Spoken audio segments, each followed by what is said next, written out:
Chapter 2. Improbable. "I am blemished," Shri the Flawless said.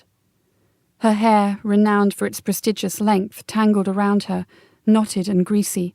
The shortness of her blouse revealed a bulge centered at her waist. "You turned to gluttony," I said.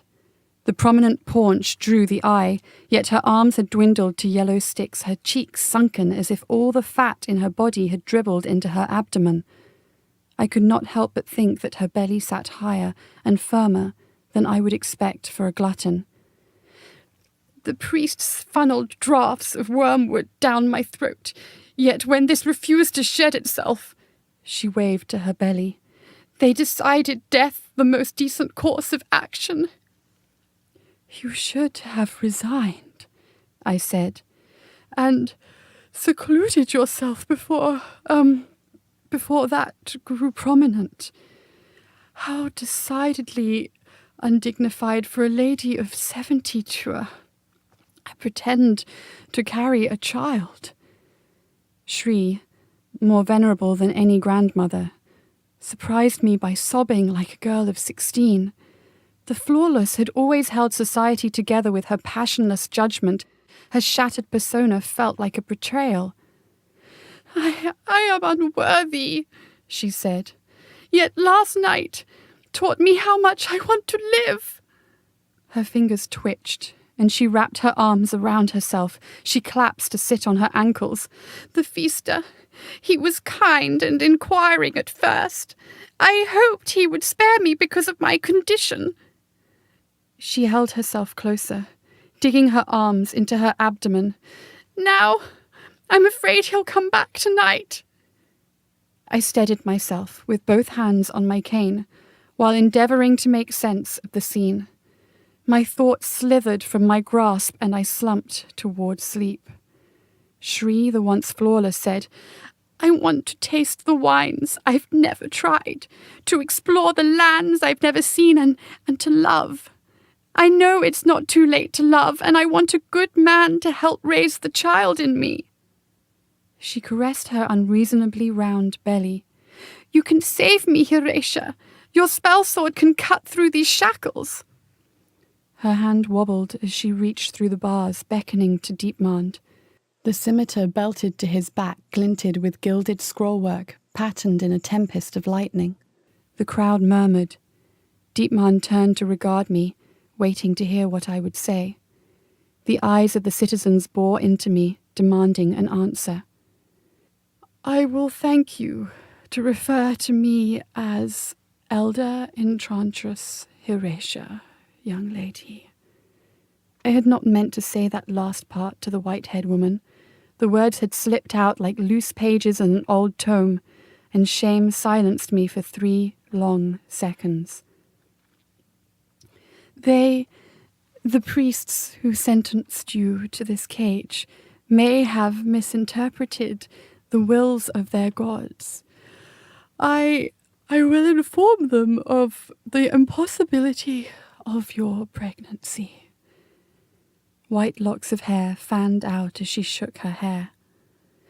"I am what I am. For months I couldn't keep more than crumbs down. My hair has thickened, I piss more than a dog, and even my poor old breasts have perked up." Her lack of propriety forced me to gasp. "A reasonable explanation exists for all these symptoms." "For all?" She eased her belly against the bars. My inability to think of an explanation in no way removed the possibility one existed. Even if pregnancy seemed the most visible answer, the idea could not be countenanced. I had never heard of a woman who bore a child at such an advanced age. If a white-crowned woman could conceive, then the event would be as rare as a red diamond. She would never survive the birth.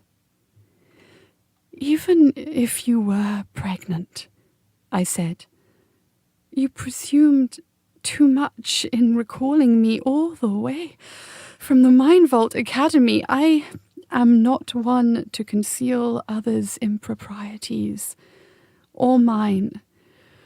Not to suggest I have any." I could not believe I just said that. I admit I committed a selfish act, Shri said. And the gods revealed it, yet I pled for your return only for the sake of the other women of Morimound. Yes. As the flawless, you served as a paragon of virtue and restraint for them. A thought waddled to the fore of my mind. I had assumed Shri had meant harming its women indirectly by scarring Morimound's reputation, yet she might have been thinking of another effect. She had said something about a transgression. I wished my thoughts would follow the speed of conversation. More tears ran down her face's wrinkles. You may be right. Perhaps they are all pregnant because of me. I started. What did you say? Have you not seen?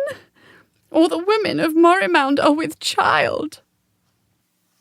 My thoughts froze in my head and refused to move. I had to speak without thinking. I most certainly have seen nothing of the kind. I have seen a trend, yet... No, it's beyond possibility, utterly impossible. The women of Morimound have upstanding morals, their threads of fate the brightest in the world. Did you say all the women pregnant? And all for just as long? My heart pounded blood into my head, scattering my thoughts even farther. I could not focus on anything. It all seemed a nonsensical childhood dream. Yet I knew I did not dream, because if I was sleeping, then I would not feel so exhausted. You, Shri the once flawless, can only be suffering from dementia. Ask any woman here, any man, they will tell you I speak truth. The crowd mumbled assent. Hysteria, I said, cannot prove true a delusion. Then go to the god's eye court, Shri the once flawless said. You must believe the priests.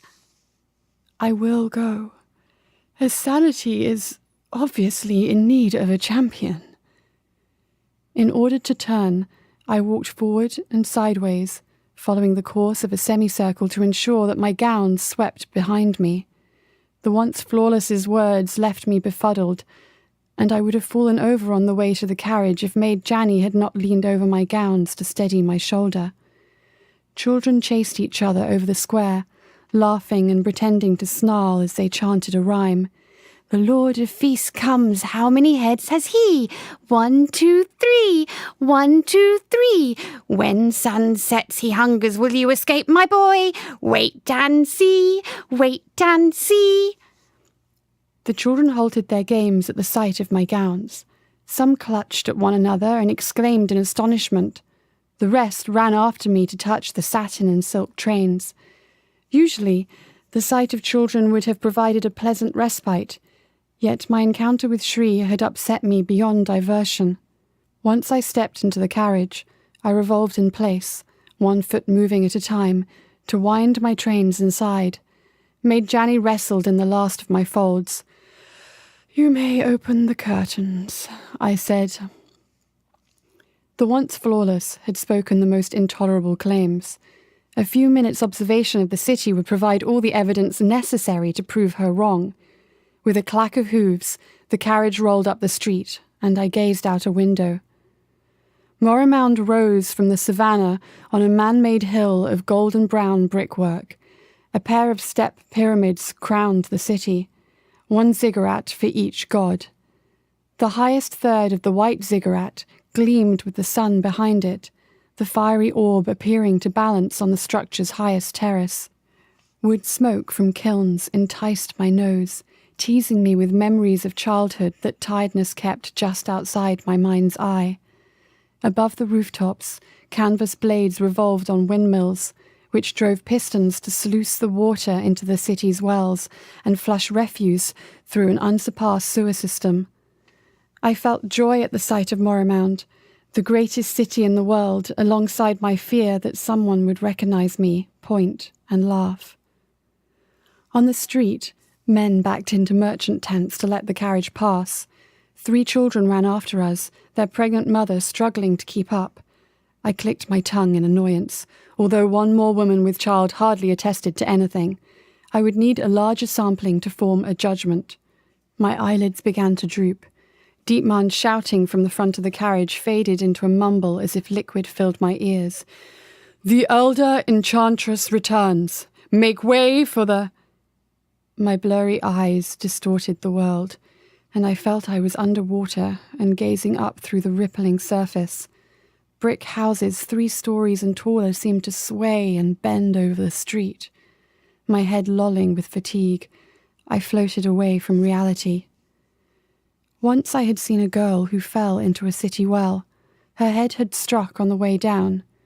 She had sunk with arms open, hair fanning around her, peaceful because of the concussion. Now I wondered if she had been struggling in her mind, but had only been able to twitch her fingers as she drowned. I felt as helpless. Flashes of wakefulness came like gasps of breath. I watched in numb terror as the next woman entered my view, leaning back in her gait to counterbalance the weight of the child inside her. The following woman was similarly blessed, her belly bobbing at each turn of crank as she drew water from a well. I dipped back into my own private well, the transition between world and dream. This time, I did not fight the sinking sensation. I must not have really seen 7 pregnant women in a row, one old enough to be a great-grandmother. My own bias had mistaken their plumpness for motherhood. To dry myself of sweat and to gain perspective, I would sleep. In the blackness of my mind, marble steps appeared before my feet. I descended them, feeling heavier and heavier as I trudged closer to dreaming. Upon reaching the 100th step, the stair vanished and I leaped. My weariness dissolved, the muddle of my thoughts clearing. I became weightless.